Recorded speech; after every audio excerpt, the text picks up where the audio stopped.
Pregnancy రాగానే pregnancy వచ్చిందనే happiness కన్నా చాలామందికి ప్రెగ్నెన్సీలో వచ్చే వాంతుల వల్ల వచ్చే ఇబ్బందులు ఎక్కువగా ఉంటాయి ఒక్కొక్కసారి. కొంతమందిలో ఈ వామిటింగ్స్ అనేవి చాలా ఎక్కువగా చూస్తూ ఉంటాం. అంటే రోజుకి 10 వామిటింగ్స్, మోర్ దాన్ 10 వామిటింగ్స్ ఇలా కూడా. అసలు ఈ వామిటింగ్స్ ఎందుకొస్తాయి? ఇవి ఎలా తగ్గించుకోవచ్చు అని ఈరోజు వీడియోలో మనం చూద్దాం. నేను doctor Prathyusha Jawadi, fertility consultant head at Ferticare IVF centre Vijayawada. యూజువల్‌గా కన్సీవ్ అయిన వెంటనే వాంతులు అయితే స్టార్ట్ అవ్వవు. 7th వీక్, 8th వీక్ వచ్చేసరికి లేదా 9th వీక్ వచ్చేసరికి ఈ ప్రెగ్నెన్సీలో వామిటింగ్స్ అనేవి కొంతమందిలో చాలా ఎక్కువగా కనిపిస్తూ ఉంటాయి. ఇది ఎందుకు అవుతుందంటే ప్రెగ్నెన్సీ వచ్చినప్పుడు బాడీలో హెచ్‌సీజీ అనే హార్మోన్ లెవెల్స్ చాలా ఎలివేట్ అవుతాయి.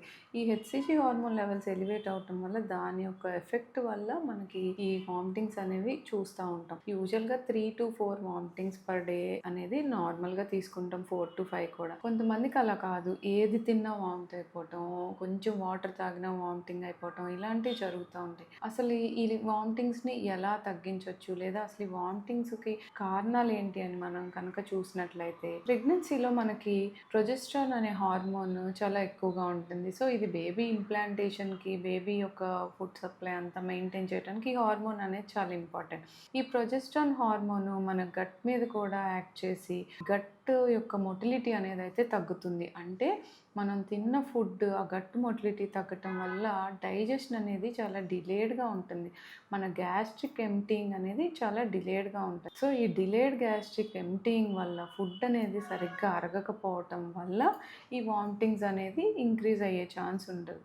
దాంతోపాటు ప్రెగ్నెన్సీలో మనకి యూజువల్‌గా కొంచెం నాసియా ఈ ఫీలింగ్ ఎక్కువ ఉంటది. దీనివల్ల ఏంటంటే చాలామంది వాటర్ ఎక్కువ తాగరు అండ్ డీహైడ్రేటెడ్‌గా ఉంటారు. ఈ డీహైడ్రేషన్ వల్ల ఏమవుతుందంటే లోపల పొట్టలో గ్యాస్ట్రిక్ జ్యూసెస్ లాగా ప్రొడ్యూస్ అయ్యి దానివల్ల ఈ వామిటింగ్స్ అనేవి ఇంక్రీజ్ అవుతాయి. సో వాటర్ తీసుకోకపోవటం, డీహైడ్రేటెడ్‌గా ఉండటం లేదా ఎక్కువ సేపు ఫుడ్ తినకుండా గ్యాప్ ఇవ్వటం వల్ల యాసిడ్స్ అనేవి ప్రొడ్యూస్ అయ్యి దానివల్ల వామిటింగ్స్ వస్తాయి. సో ఇది రిపీటెడ్ సైకిల్ లాగా వామిటింగ్స్, ఫుడ్ తినకపోవటం, మళ్ళీ యాసిడ్ ప్రొడ్యూస్ అవ్వటం. సో ఇది ఒక సైకిల్ లాగా జరుగుతూ ఉండటం వల్ల కొంతమందిలో వామిటింగ్స్ అనేవి ఎక్కువగా అవుతూ ఉంటాయి. ఈ వామిటింగ్స్‌ని ఎలా తగ్గించుకోవచ్చు? ఎప్పుడైతే ప్రెగ్నెన్సీలో మీరు ఎక్కువగా వామిటింగ్స్ అవుతూ నోటీస్ చేశారో యూజువల్‌గా ఫుడ్ అనేది సపోజ్ టిఫిన్‌కి ఒక 2 ఇడ్లీ ఆర్ 3 ఇడ్లీ తిందాం అనుకుంటే ఫస్ట్ 2 ఇడ్లీ తిని ఒక 1 అవర్ గ్యాప్‌తో మళ్ళీ ఇంకో ఇడ్లీ లేదా ఏదన్నా ఒక ఫ్రూట్ తినటం గానీ, లేదా ఏదన్నా కొంచెం జ్యూస్ తాగటం కానీ, నట్స్ తినటం కానీ అంటే మీరు తీసుకునే ప్రతి మీల్ టు మీల్ మధ్యలో గ్యాప్ అనేది తక్కువ ఉంచుకుంటే వామిటింగ్స్ అనేవి కంట్రోల్ అవుతాయి. దాంతోపాటు ఎర్లీగా మార్నింగ్ లెగిసినప్పుడు నిమ్మకాయ ఇలాంటివి కాకుండా కొంచెం కూల్‌గా ఉండే ఫుడ్స్ అంటే చల్లటి పదార్థాలు పాలు అవ్వనివ్వండి లేదా పెరుగు ఇలాంటివి కనుక ఫస్ట్ ఫుడ్స్‌లో తీసుకుంటే గనక వామిటింగ్ అనేది తగ్గుతుంది. ఏంటంటే ఆ గ్యాస్ట్రిక్ యాసిడ్స్ అనేవి తగ్గుతాయి. సో మిల్క్ లాగా తాగలేని వాళ్ళు చల్లటి మిల్క్‌తో బనానా ఏసుకొని ఏదన్నా షేక్ లాగా చేసుకొని తాగటం లేదా బనానా, మ్యాంగో లాంటి ఫ్రూట్స్ మిల్క్‌లో కలుపుకొని తినటం వల్ల ఏంటంటే ఈ వామిటింగ్ అనేది సెన్సేషన్ తగ్గుతుంది. ప్లస్ మీకేంటంటే ఆ యాసిడ్స్ వల్ల రిఫ్లెక్స్ రాకుండా వామిటింగ్స్ అనేవి తగ్గుతాయి. ఇలా కాకుండా ఇంకా వామిటింగ్స్ తగ్గాలి అంటే ఏంటంటే ఎవ్రీ 1-2 అవర్స్ ఏదో ఒక మీల్ తీసుకోవటం. అది జ్యూస్ అవ్వచ్చు, వాటర్ అవ్వచ్చు ఏదైనా సరే 1-2 అవర్స్ ఏదో ఒకటి తినేలాగా ప్లాన్ చేసుకుంటే అప్పుడు వామిటింగ్స్ అనేవి తగ్గుతాయి.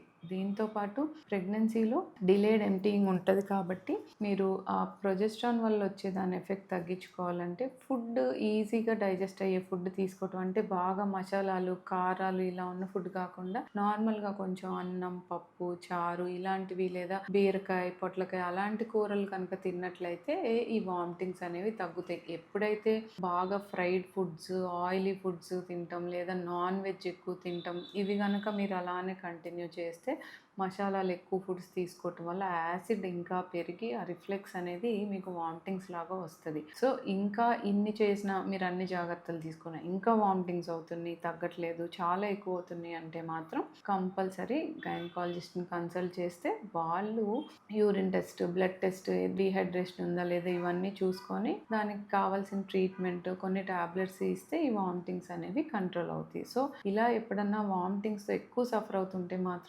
ఇంట్లోనే ఉండి ఇంకా డీహైడ్రేట్ అవ్వటం కన్నా ఒకసారి డాక్టర్‌ని కన్సల్ట్ చేసి సరైన ట్రీట్మెంట్ టాబ్లెట్స్ కనుక తీసుకున్నట్లయితే మీకు ఈ వామిటింగ్స్ అనేవి కంట్రోల్‌లో ఉంటాయి.